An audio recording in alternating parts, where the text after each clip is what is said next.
Meus queridos irmãos, sejam todos muito bem-vindos. Que a maravilhosa graça do nosso Senhor e Salvador Jesus Cristo esteja com todos vocês. E é um privilégio para nós, domingo, o dia que o Senhor separou, para que estivéssemos reunidos como povo do Senhor, a igreja do Senhor, a igreja que é amada e cuidada por Ele. E nós vamos dar início ao culto ouvindo a voz do Senhor. Peço aos irmãos que trouxeram as suas Bíblias, digital ou impressa, para que a abram no o Salmo de número 106, ele também será projetado. É um salmo que fala sobre a graça de Deus, o cuidado de Deus, a providência de Deus, a sua bondade, mas também nos lembra acerca da gratidão que devemos ter em reconhecimento a tudo aquilo que o Senhor fez e faz. Salmo de número 106, apenas os 3 primeiros versos. Assim diz a palavra do Senhor. Aleluia! Deem graças ao Senhor, porque Ele é bom, porque a sua misericórdia dura para sempre. Quem saberá contar os poderosos feitos do Senhor, ou anunciar todo o seu louvor? Bem-aventurado os que guardam a retidão e os que praticam a justiça em todo o tempo. O salmista inicia o Salmo de número 106 com a argumentação de um atributo divino. Deus é bom. Por mais que o nosso coração desconfie, Deus é bom. E ele elabora um outro argumento, um segundo argumento. Se você notar no verso de número 1, porque a sua misericórdia não muda, ela dura para sempre. E agora ele contrasta com a nossa limitação, com a nossa pequenez, com o pouco tempo de vida que nós temos, porque ele diz no verso 2, quem poderá contar os feitos do Senhor? São grandiosos, são imensuráveis, ultrapassam o tempo e o espaço. Quem poderá contar e anunciar todo o louvor da grandiosidade desse Deus? O Deus que sustenta os céus e a terra. E por fim, no verso de número 3, ele diz, bem-aventurados, felizes são aqueles que guardam a retidão e os que praticam a justiça em todo o tempo. Esse é o nosso convite neste culto de domingo. Em gratidão ao Senhor, cantar, entoar, descobrir e conhecer tudo aquilo que Ele tem feito através de Cristo Jesus, que redunda em louvor para a sua glória. Quero convidar aqueles que assim puderem, nós vamos entoar o hino de número 62, é um hino de gratidão, conhecido da igreja, e quero convidar aqueles que assim puderem, para que se coloquem de pé, aqueles que desejarem, para que possamos cantar juntos, com fé.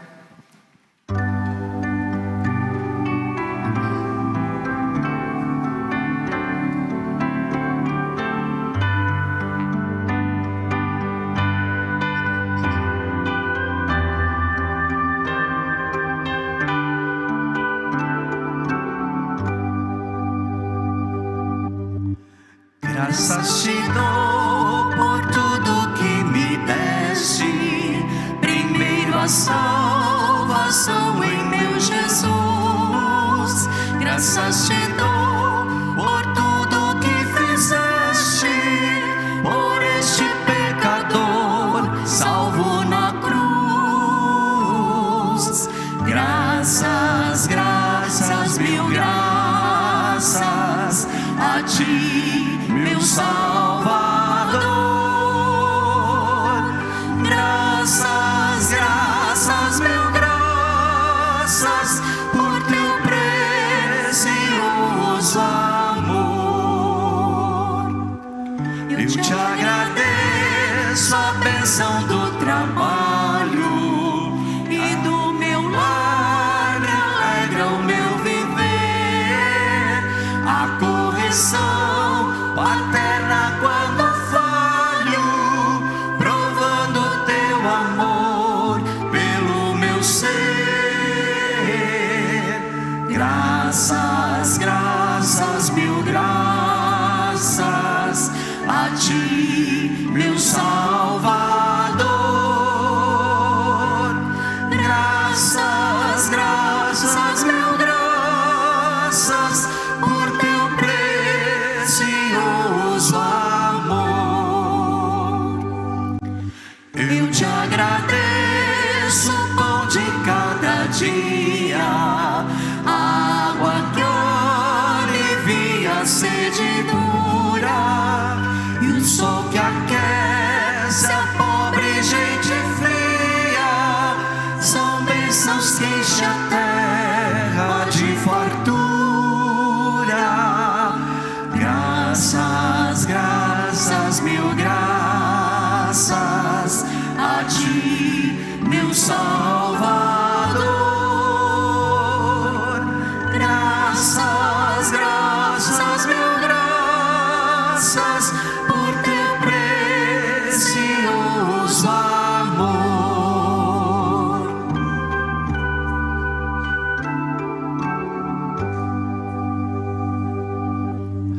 Eu te agradeço, Pai, os meus amigos e os inimigos também te agradeço.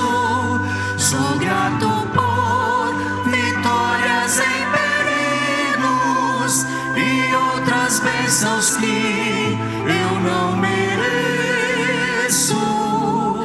Graças, graças, mil graças a ti, meu Salvador.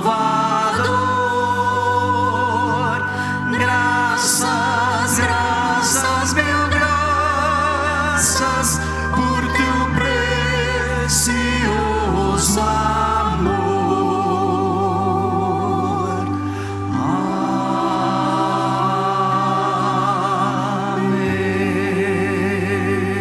Amém. Os irmãos podem se assentar. Quero convidar a nossa irmã Vanessa para nos conduzir nessa oração de adoração a Deus.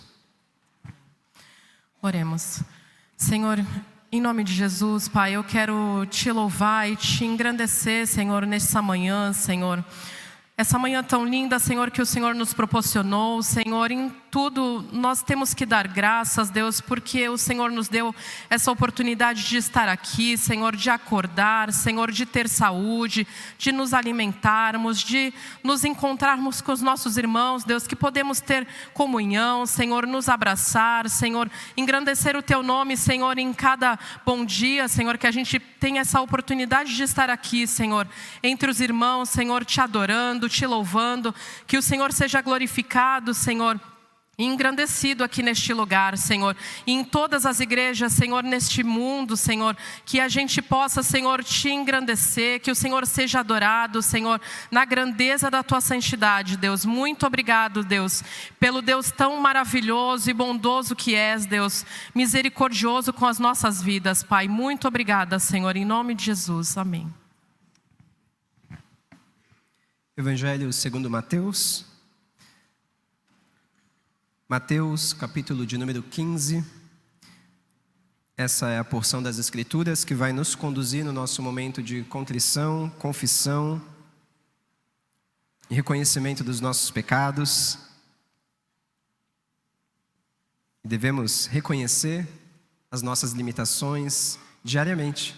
Por vezes nós nos esquecemos e achamos que temos poder, força, quando isso é apenas ilusão do nosso coração, enganoso coração. Enganoso coração. Evangelho de Mateus, capítulo de número 15, a partir do verso de número 15. Diz assim: Então Pedro disse a Jesus: Explique-nos esta parábola. Jesus, porém, disse: Também vocês ainda não entenderam, não compreendem que tudo o que entra pela boca desce para o estômago e depois é eliminado. Mas o que sai da boca vem do coração.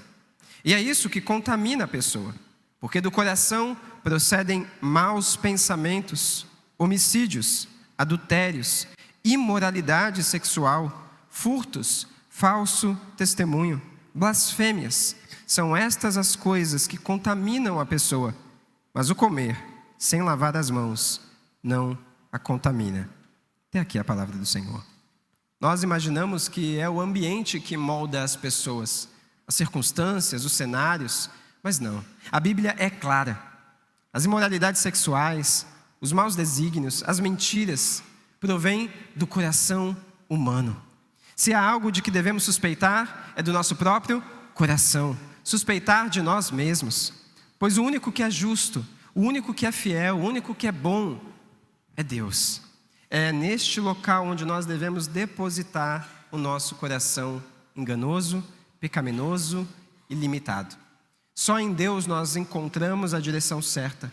Só através da sua palavra revelada nós entendemos o que é justiça verdadeira, o que é bondade verdadeira, pois Deus é santo e provedor. Nós vamos ouvir o nosso coral e você tem neste momento a oportunidade de refletir acerca da justiça de Deus, da sua santidade, da sua fidelidade, apesar das nossas fraquezas e transgressões.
Quero convidar nosso irmão João, que vai nos conduzir numa oração de contrição e confissão.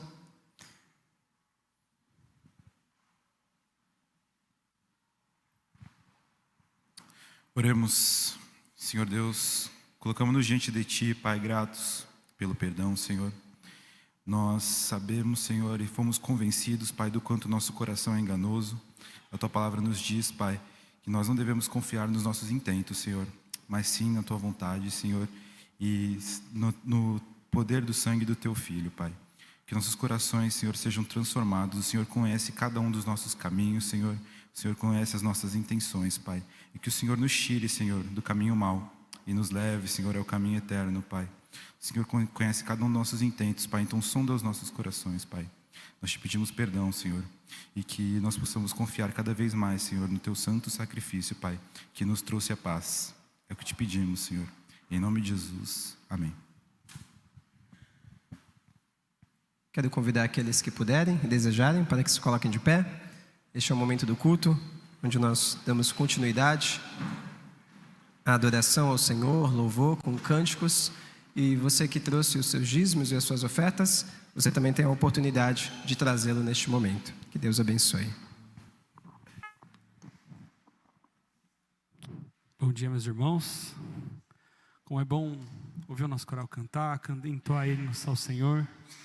E essa música que nós vamos cantar primeiro é uma música sobre...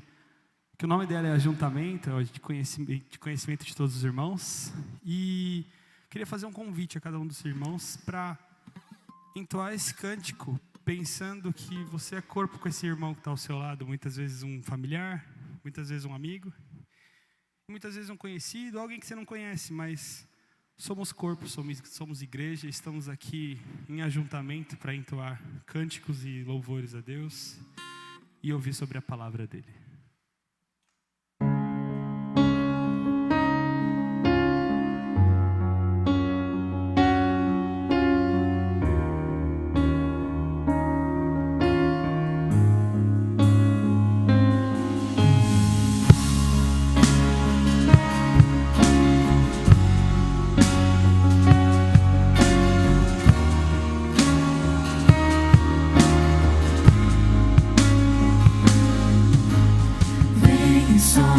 Sobre nós teu sopro, reunidos neste ajuntamento, o restante fica este momento com a tua igreja que é o teu povo. Faz teu rio de paz correr no meio destes que por fé vem bem dizer-te, e a uma voz oferecer-te seus louvores, súplicas e anseios. Tu és o Senhor de toda a glória, hoje, sempre, como foste outrora. No correr da história, revelando ser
hoje, sempre como fosse outrora. No correr da história, revelando seu amor. Deus bendito, Rei e Salvador. Deus bendito, Rei e Salvador.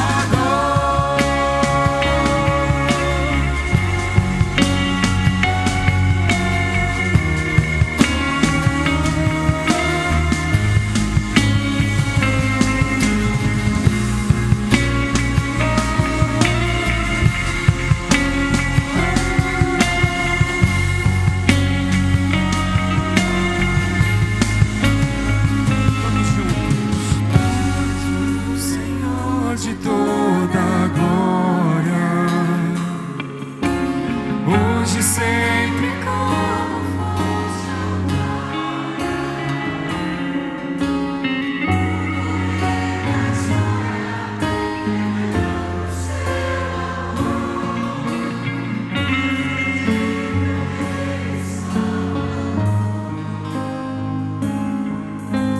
Deus bendito, Rei e Salvador.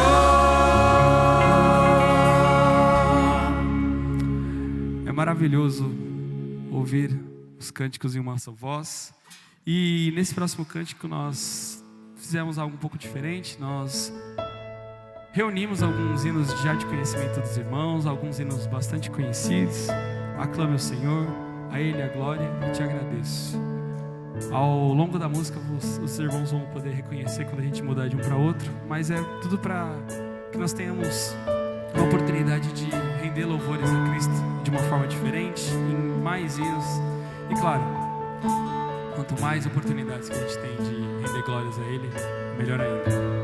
Vamos cantar.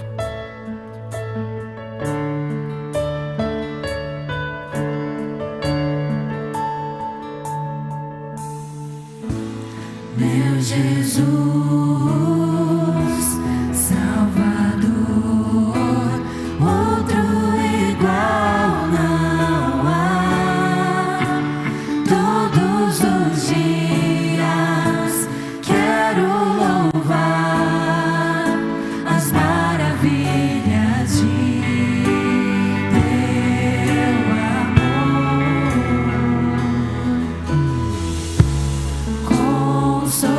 Consolo, abrigo, força e refúgio é o Senhor. Com todo o meu ser,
maravilhoso entoar louvores a Ti, Pai. É uma oportunidade maravilhosa, Pai. Uma oportunidade rara nessa terra, Pai. Uma terra em que Tua graça é mostrada em todas as coisas, Pai. Uma terra, Pai, em que Tua graça, Pai, é demonstrada em Tua criação, mas ainda assim muitos não a percebem, Pai. Nós temos a oportunidade, nós temos o prazer de ver a Tua graça, Pai. O prazer de percebê-la, o prazer de senti-la e, o mais importante, o prazer de ser salvo por ela, Pai. O prazer de, por meio dela, Senhor, sermos redimidos, Pai. O prazer de, por meio dela, Pai, fazermos uma oração de confissão aqui, Pai. Falar de nossos pecados a Ti, Senhor. O prazer de contribuir com a Tua casa, Pai, por meio dos nossos dízimos e ofertas, Pai. Isso é maravilhoso, Pai. E esse dia, Pai, é mais uma oportunidade que temos, Pai, de viver para a Tua glória, Pai. De respirar, Senhor, para Ti, Pai. É o que eu te peço, Pai, pela vida de cada um, Pai. Mantenha, Senhor, isso nos corações, Pai. Que nossa vida, Senhor, seja para Ti, Senhor. É o que eu te peço, em nome de Jesus. Amém. Pode se sentar, irmãos.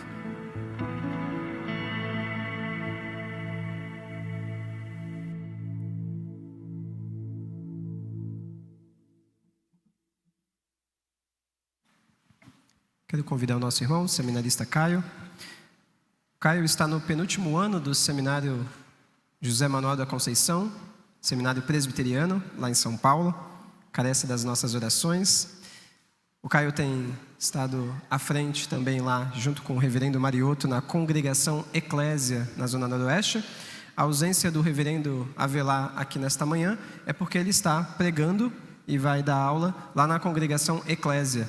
Nosso irmão reverendo Mariotto teve uma pequena enfermidade, então ele está se recuperando. O pastor Avelar estará lá pela manhã e no culto da noite eu estarei lá pregando e celebrando a ceia com os irmãos. Que Deus abençoe sua vida. Amém. Obrigado. Bom dia, meus irmãos. Graça e paz. Abramos a palavra do Senhor no Evangelho segundo Mateus, capítulo de número 5.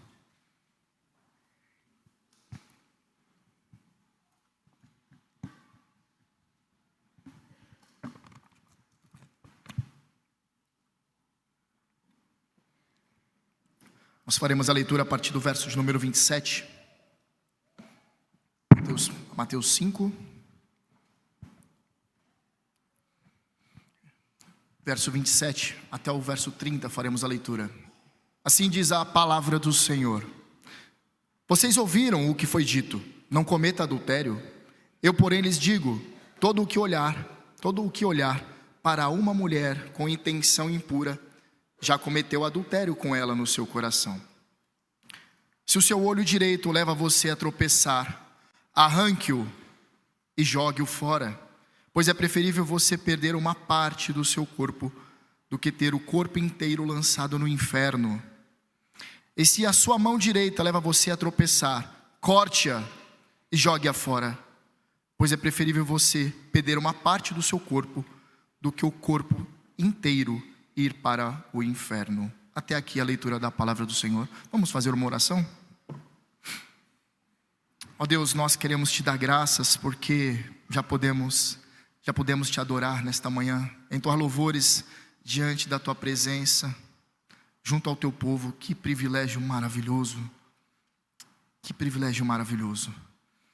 Mas agora, ó Deus, nós lemos a tua palavra, estamos diante dela, da tua bendita, inerrante, infalível, a tua suficiente palavra está diante de nós, ó Deus, e nós te damos graças porque nós podemos lê-la.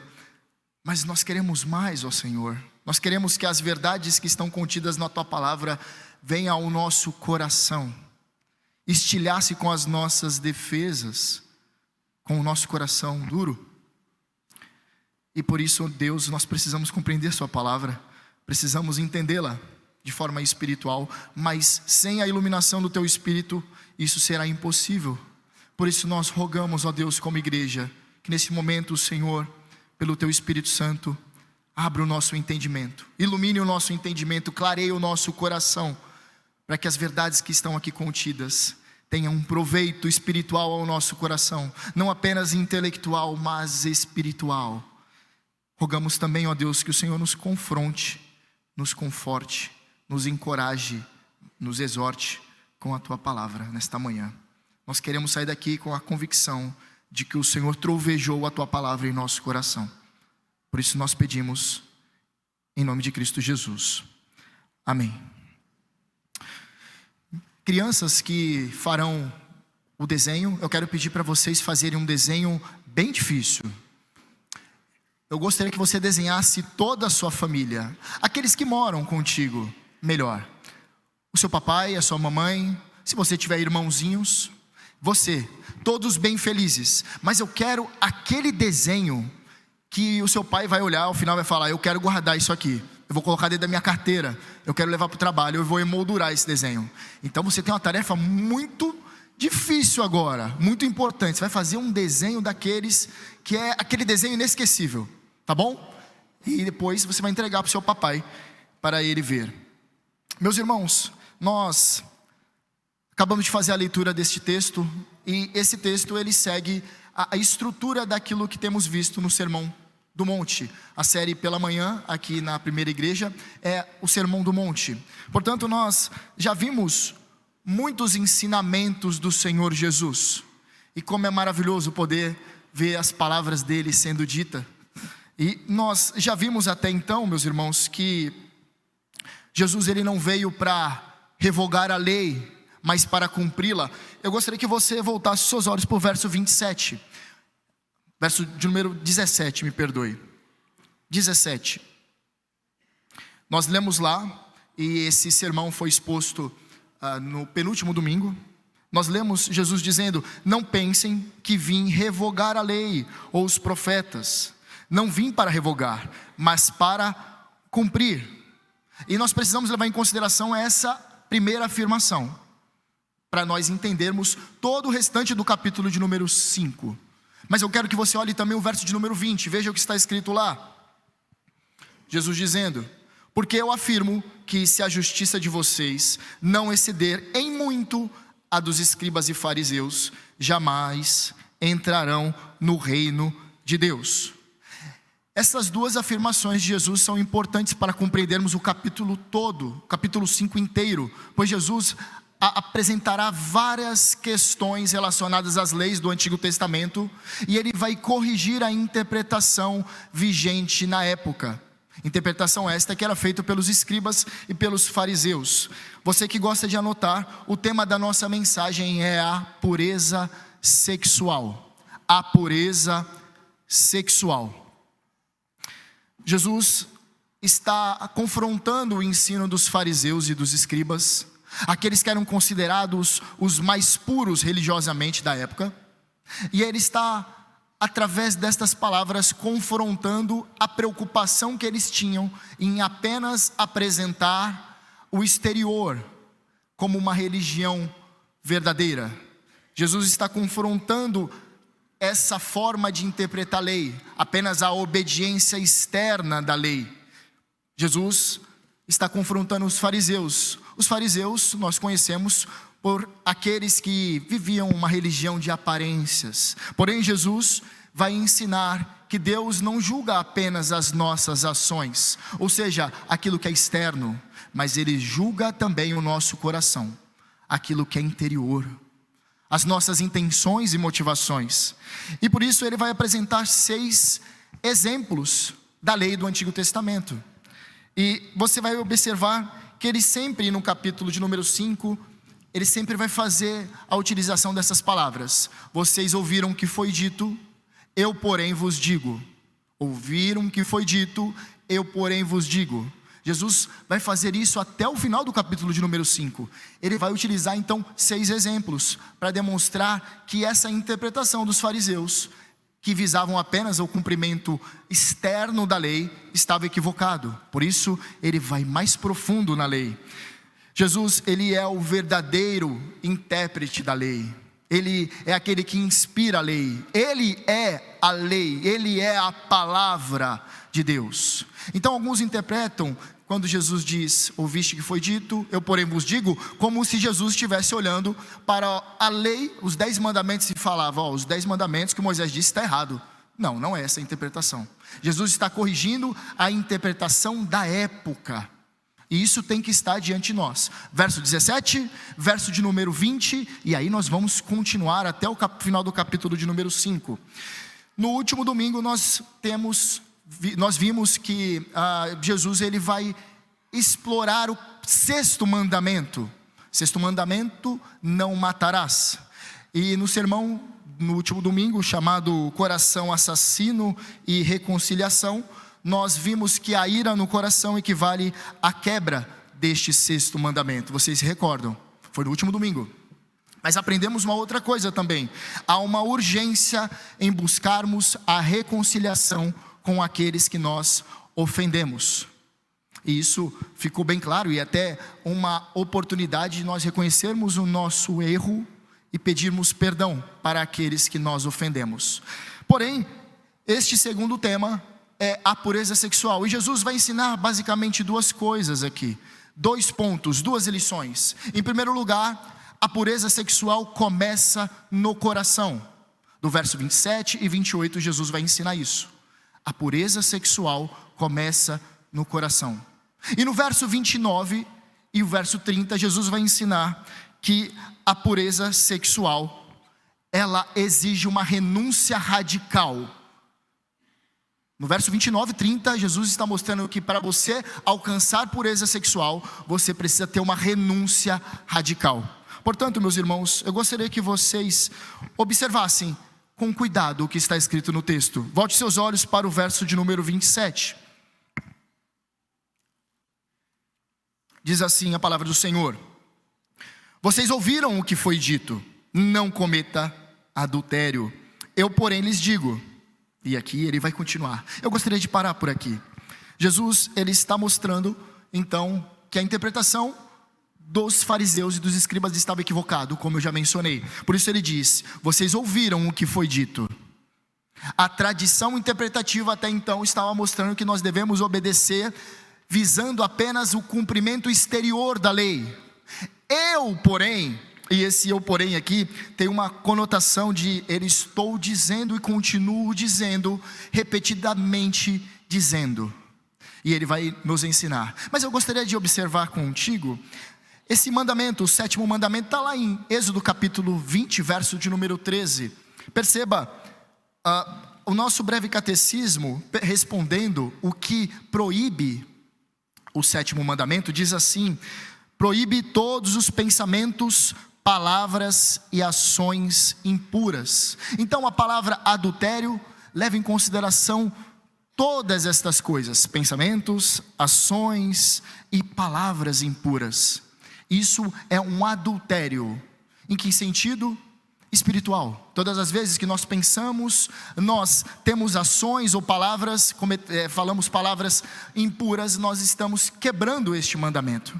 Mas você que cresceu lendo a tradução Almeida Revista e Atualizada, quando você olha para essa tradução, não cometa adultério, te causa algum estranhamento? Você fala, porque eu aprendi desde sempre que está escrito lá, não adulterarás. Mas aqui está, não cometa adultério. Por que essa mudança? Você já se questionou? Por que essa alteração? Porque quando nós olhamos no texto grego, é futuro. Não adulterarás seria a melhor tradução, a mais fiel. Porém, os tradutores da Nova Almeida, eles explicaram por que colocaram não cometa adultério. E é muito interessante a justificativa deles. Adulterarás tem uma ideia de um futuro muito distante. Não adulterarás lá na frente. Porém, o não cometa adultério parece que vai acontecer daqui a pouco. Não cometa adultério, não cometa adultério, está mais próximo. Portanto, todas as vezes que você ver esses mandamentos na Nova Almeida e você perceber, poxa, por que não está adulterarás, não está matarás, mas não assassine? Por que está assim? Porque está querendo trazer uma ideia de proximidade. Grave isso. Vamos voltar aqui. Vocês ouviram o que foi dito? não cometa adultério. Eu, porém, lhes digo, eu estou dizendo continuadamente, a minha palavra é a definitiva, é o que Jesus está dizendo. Isso que Deus quis dizer, não o que eles estão interpretando. Preste atenção.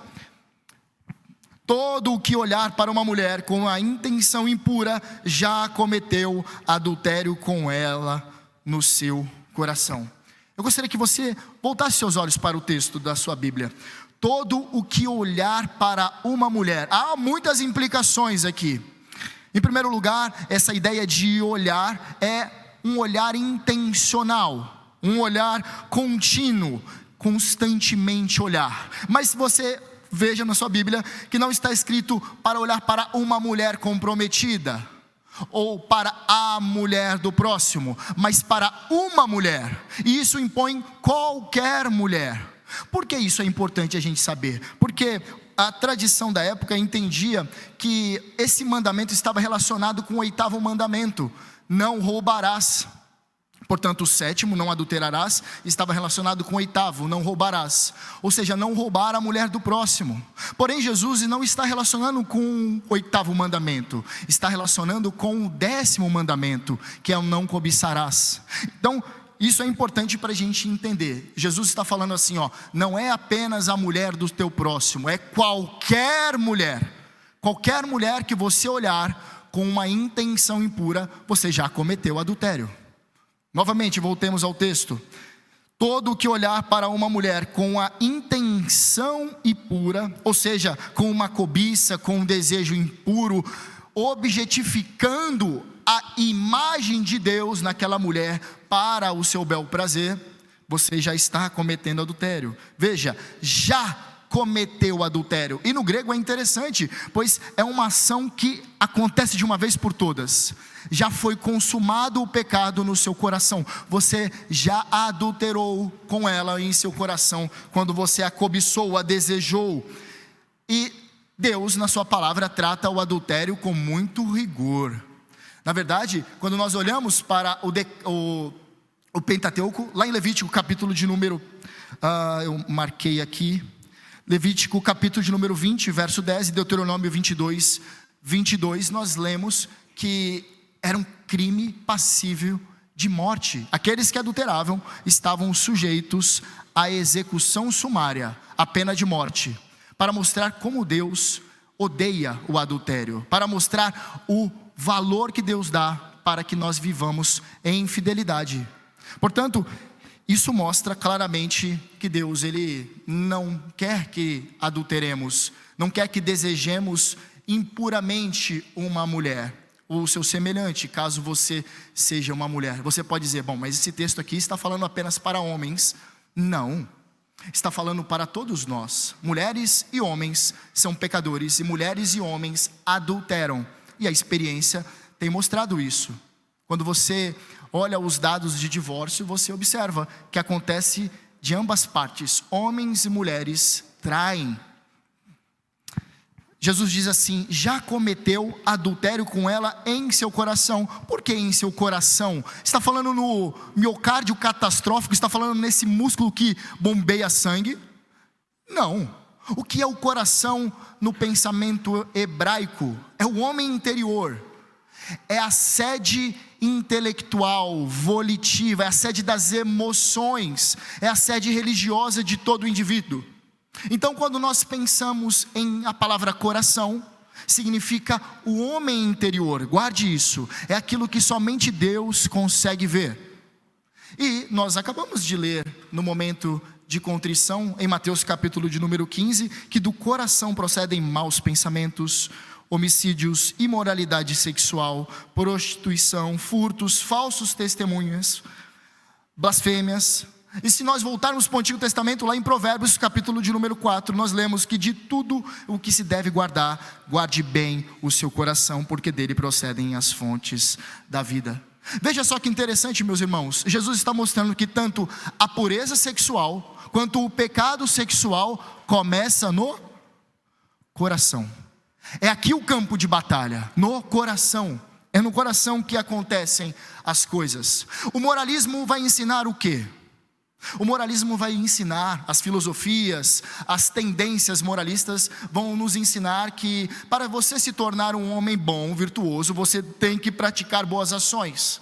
E à medida que você pratica boas ações, logo você se torna alguém bom, alguém moralmente correto, alguém virtuoso. É isso que o moralismo ensina. Inclusive algumas tendências romanistas ensinam isso. Dentro do tomismo você vê isso. Quanto mais obras de virtudes você produz, mais isso quer dizer que você é virtuoso. Eles têm uma explicação bem fuleira para isso, mas é basicamente isso.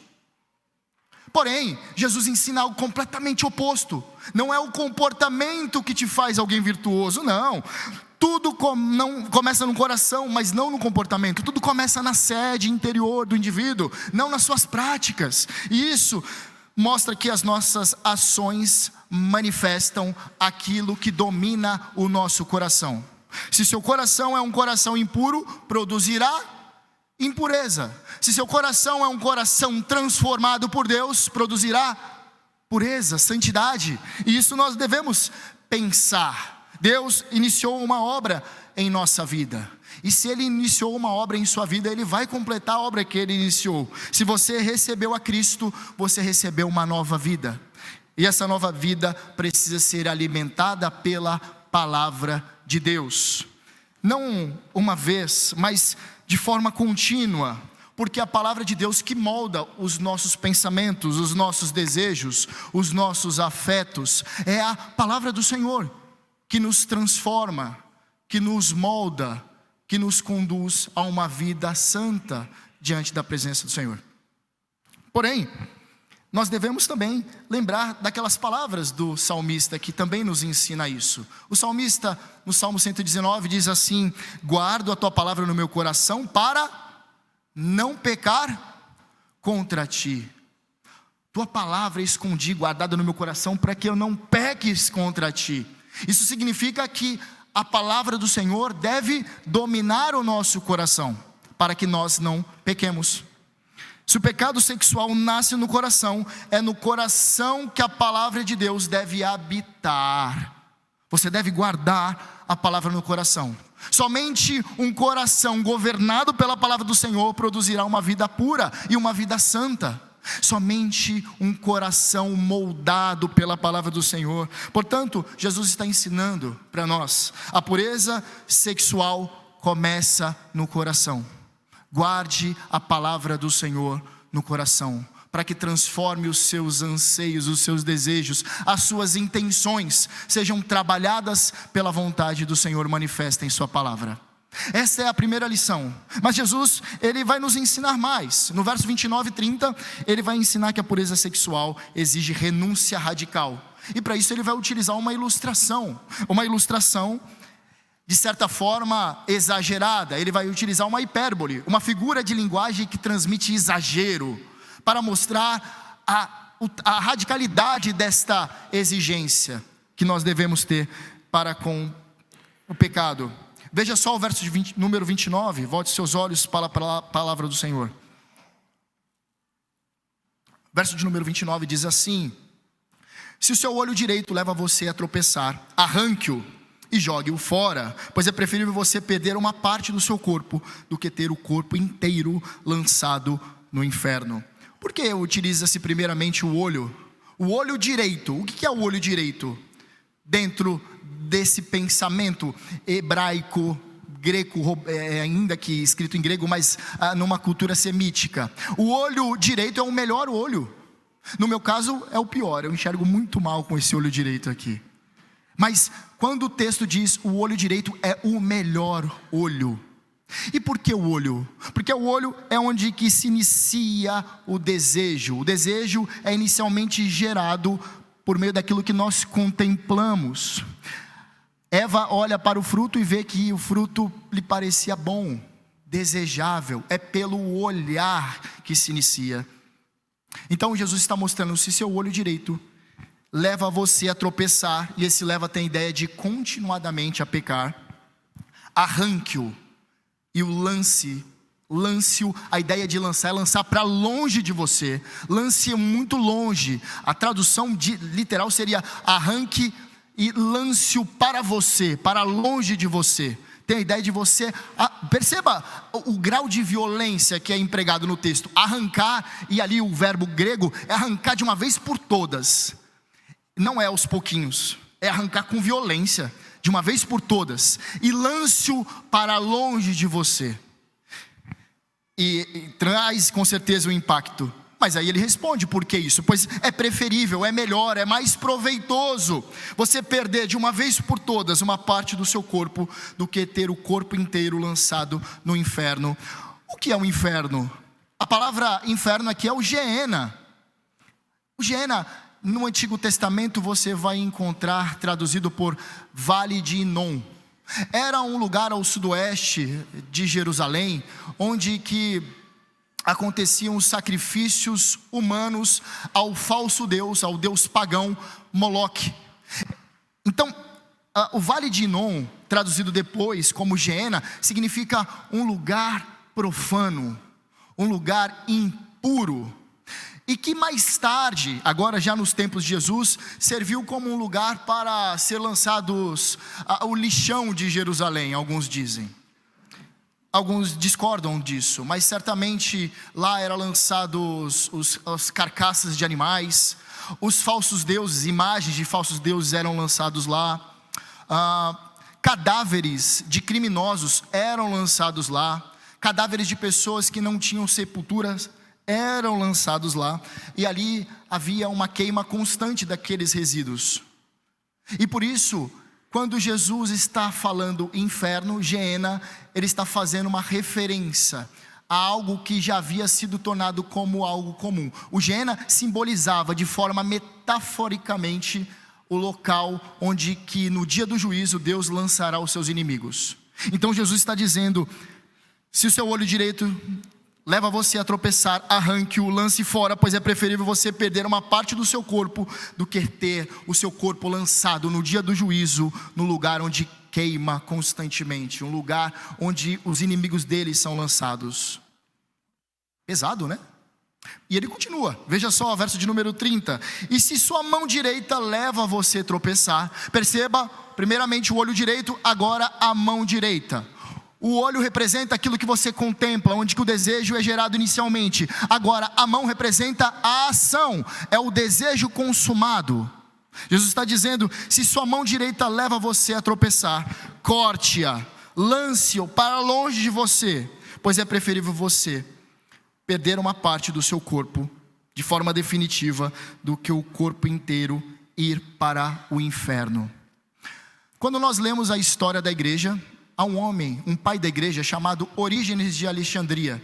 Ele interpretou esse texto aqui de forma literal, meus irmãos. E ele tinha como tentação a área sexual. E ele se automutilou, ele se castrou, interpretando esse texto de forma literal. Orígenes interpretou o texto de forma literal e se castrou. Porém, Jesus não está ensinando automutilação. Claramente ele não está nos ensinando que nós nos mutilemos, não é isso. Ele está mostrando que nós precisamos buscar uma separação radical de tudo aquilo que nos faz tropeçar, de tudo aquilo que nos faz pecar. O pecado sexual, ele sempre tem um início, e nós vamos observar apenas 3 inclinações pecaminosas nesta área sexual. A pornografia, de acordo com o livro do Tim Chester, chamado Com Toda a Pureza, eu recomendo que vocês jovens leiam este livro. Na verdade, os adultos também, é um livro fantástico da editora Fiel. Se chama Com Toda a Pureza, onde ele vai ensinar sobre pureza sexual. E nesse livro ele vai trazer dados de pesquisas realizadas há pouco tempo. E neste livro, logo na introdução, ele mostra que uma pesquisa recente mostrou que cerca de 50% dos homens cristãos estão viciados em pornografia. 50% da igreja está viciada, dos homens. Das mulheres, 20%. Dos homens, 50%. Isso é gritante, é alarmante. Isso leva-nos a pensar mais sobre esse pecado que tem derrubado tantas pessoas. Mas a pornografia, ela não começa no momento onde você acessa o site, começa muito antes.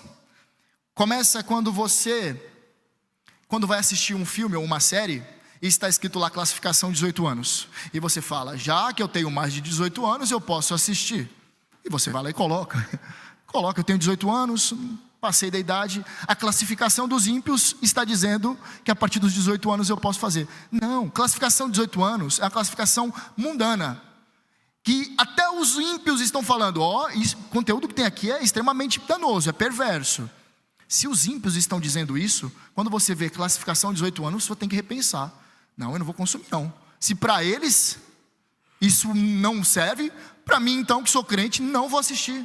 Porque começa ali, naquelas séries que você vê uma cena de sexo passando e aquilo ali fica na sua cabeça. E aquilo ali vai ficando.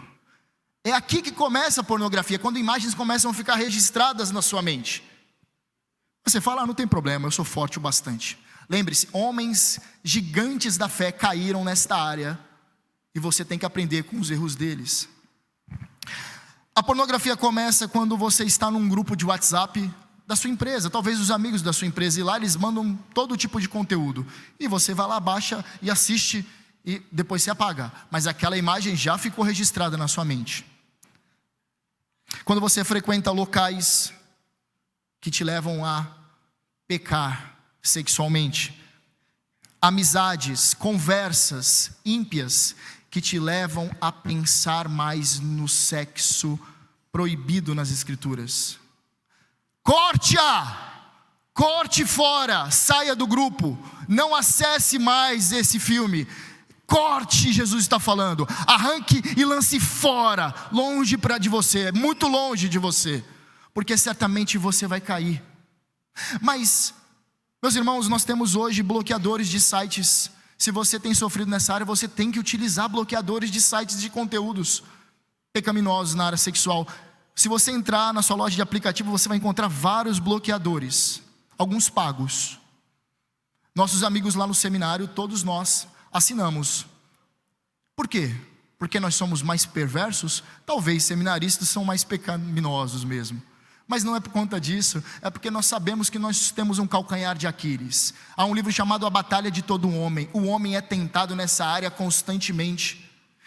E quando nós ficamos de forma ociosa, mexendo no celular ali, certamente nós vamos pecar. Tome cuidado, não fique ocioso, não fique sozinho em casa, não dê brecha, de forma alguma. Corte e lance longe de você, lance para muito longe de você. Mas há um outro pecado sexual aqui, a fornicação. O que é fornicação? É quando dois solteiros se relacionam sexualmente. Isso é fornicação. E ela começa quando você fica a sós, em um recinto, com uma pessoa que você sabe que vai pecar. Uma pessoa do sexo oposto, que você sente atração por ela e ela sente atração por você. É aqui que começa a fornicação. Por isso corte-a, lance fora de você, porque você vai pecar, você vai tropeçar. Quando você manda mensagens impróprias no celular, aquelas mensagens com segundas intenções, eu vou mandar isso aqui, vamos ver como ela vai responder. Tome muito cuidado, corte isso, lance fora. Não fique mandando mensagens para uma pessoa que você tem como pretendente de madrugada. Não, é o momento oportuno para o pecado. Corte e lance fora. Quando você tem intimidade demais com uma pessoa do sexo oposto, mas vocês não têm nenhum tipo de relacionamento, nenhum compromisso, mas você tem intimidade demais. Moças, deixa eu falar uma coisa para vocês. Moças solteiras, tomem cuidado com os predadores, porque eles estão de monte, inclusive dentro da igreja, com uma vestimenta de cordeirinho, mas são lobos. Rapazes, tomem cuidado com as mulheres imorais. Elas se apresentam de forma sedutora para você, e elas vão te fazer pecar. Corte e lance fora, sai de perto, não quero mais. Tome uma decisão. E o adultério? O que é o adultério? Senão quando uma das duas partes, ou as duas partes já tem um compromisso e acaba se relacionando com outra pessoa, quebrando o voto que fez diante do Senhor. O adultério começa quando você, homem casado ou mulher casada, começa a stalkear, começa a bisbilhotar as redes sociais de uma outra pessoa e começa ali a cobiçar. Ou então quando começa aquela conversinha mole, dando certa intimidade para mulheres ou para homens. Homens casados, vocês não mandam mensagens para mulheres solteiras ou mulheres comprometidas a todo momento. Não existe isso. Não é comum isso, não é normal isso, a não ser que tenha uma urgência. Mas não é normal você mandar foguinho no Instagram para mulheres. É muito estranho. Você nunca questionou esse tipo de comportamento? Corte e lance fora, porque isso vai destruir o seu casamento. Quando mulheres começam a desabafar com homens que não são o seu marido, não. Você tem pessoas de Deus para desabafar. Desabafe com mulheres, desabafe com o seu marido, mas não procure aquele seu chefe para desabafar e falar sobre os problemas que você está enfrentando em casa, porque certamente, se ele é um ímpio, ele está com segundas intenções e ele vai desgraçar o seu casamento. Quando você começa a comparar a sua esposa ou o seu marido com outra pessoa, ali começa o adultério, ali começa o vaso a se rachar. Corte-o, lance fora, lance fora. E aqui é um conselho para vocês, meus irmãos: caminhem com homens de Deus. Homens, caminhem com homens de Deus. Mulheres, caminhem com mulheres de Deus. Há um livro da Nancy Pierce intitulado A Guerra Tóxica contra a Masculinidade. Um livraço em todos os sentidos, mas um livro que apresenta várias pesquisas sociológicas que apresentam o seguinte: todo homem ou mulher cristã, devoto, frequente na igreja, envolvida com os trabalhos da igreja, envolvido com a comunidade dos santos, eles têm 35% o menor índice de divórcio. 35%. Porém, a Nancy Pierce faz uma outra constatação que é chocante. Ela diz assim, dentro das pesquisas sociológicas realizadas nos Estados Unidos, homens que são crentes mais ou menos, sabe aquele crente mais ou menos? Aquele que é um crente religioso, um fariseu, aquele que vive de aparência. A maior índice de agressão dentro do casamento entre homens evangélicos que não são realmente cristãos, maior do que entre os ímpios. Isso é chocante. Ou seja, aqueles cristãos meia boca, aqueles que não têm compromisso com nada, aqueles que são religiosos, falsos cristãos, eles têm a maior tendência a serem agressivos com as suas esposas do que os ímpios.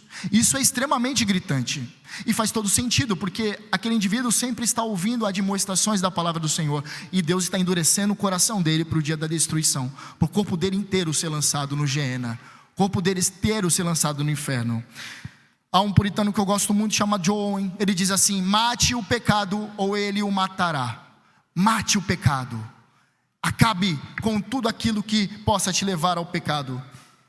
Você se lembra de Orígenes, o pai da igreja que eu acabei de mencionar, que se castrou, que se mutilou? Mais tarde ele se arrependeu. Ele reconheceu a sua interpretação estava equivocada, pois embora ele tivesse cortado um dos seus membros físicos, o coração dele que era perverso, o coração dele que era pecaminoso, o coração dele que era sedento pelo pecado. O verdadeiro problema do homem não são os órgãos, mas é o coração. E a chave para a pureza sexual é um coração circuncidado, um coração onde que as leis do Senhor foram gravadas, um coração dominado pela fé, rendido a Cristo Jesus, um coração iluminado pela graça, onde que o Espírito habita, pois Ele o regenerou. Você que já recebeu a Cristo, é uma pergunta para você: você já fez uma decisão em seguir a Cristo Jesus? Porque caso contrário será impossível você lutar contra os seus desejos pecaminosos. Portanto, entregue hoje o seu coração a Cristo e receba a nova vida. Faça uma oração: Senhor, eu entrego a minha vida de uma vez por todas. Toma a minha vida, eu quero te servir inteiramente, não pela metade. Eu quero ser teu, eu quero ser santo. que teu Espírito me encha e eu viva em santidade diante do Senhor. Faça essa oração. Porém, você que já é crente em Cristo e tem tido dificuldades nessa área, lembre-se dessas duas coisas. A pureza sexual começa no coração. Portanto, encha o seu coração da palavra do Senhor. Memorize textos, grave, cante músicas que falem da palavra para você memorizar, para você guardar a palavra no seu interior, para quando a tentação surgir, você vai lembrar: a palavra do Senhor proíbe isso, não quero isso, pois o meu Salvador não deseja isso para mim. E a outra lição: a pureza sexual exige renúncia radical. Portanto, corte e lance fora, lance para longe de você tudo aquilo que te faz tropeçar. As pessoas vão falar: você está estranho, você está muito radical. Seja radical para Cristo Jesus. Seja radical, não importa o que as pessoas digam, se você está sendo extremamente rigoroso, pois você, melhor que ninguém dessas pessoas que está falando, conhece o coração, o seu coração, que é perverso. Que o Senhor nos dirija em pureza e debaixo da sua graça, para a glória dele. Amém. Gostaria de convidar os irmãos a responderem à mensagem, pensando naquilo que foi exposto, enquanto o coral nos dirige no hino "O que vigia Israel".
Quero convidar os irmãos que assim puderem, para que se coloquem em pé.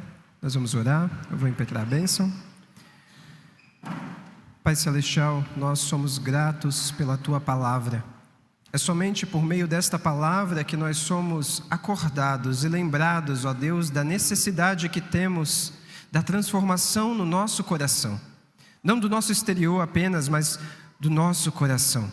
E que somente através da Tua Palavra e da capacitação do Teu Espírito Santo isso é possível. Por isso, ó Deus, tende misericórdia do Teu povo nesta manhã, que ouviu a Tua Palavra. Nos ajude, ó Deus, a nos tornarmos crentes ativos e não passivos.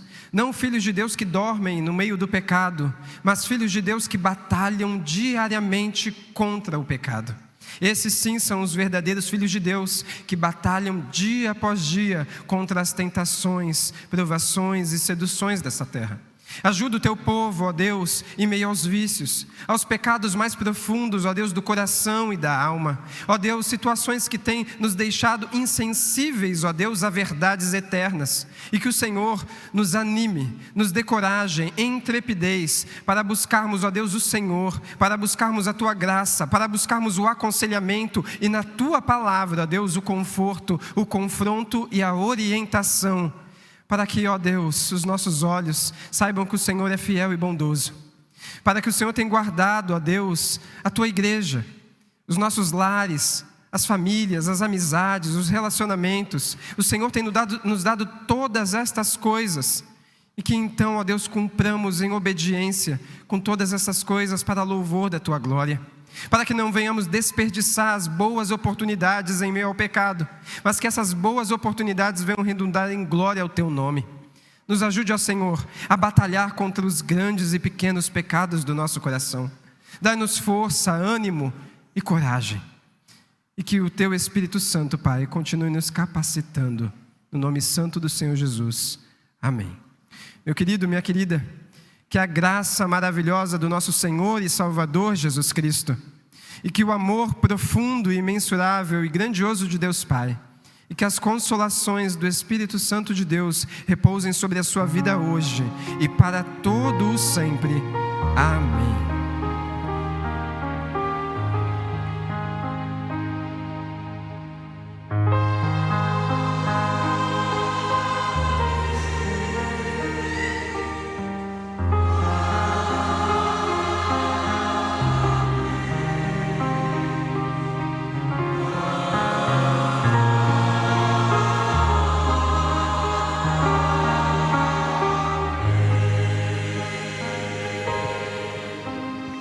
Os irmãos podem se assentar.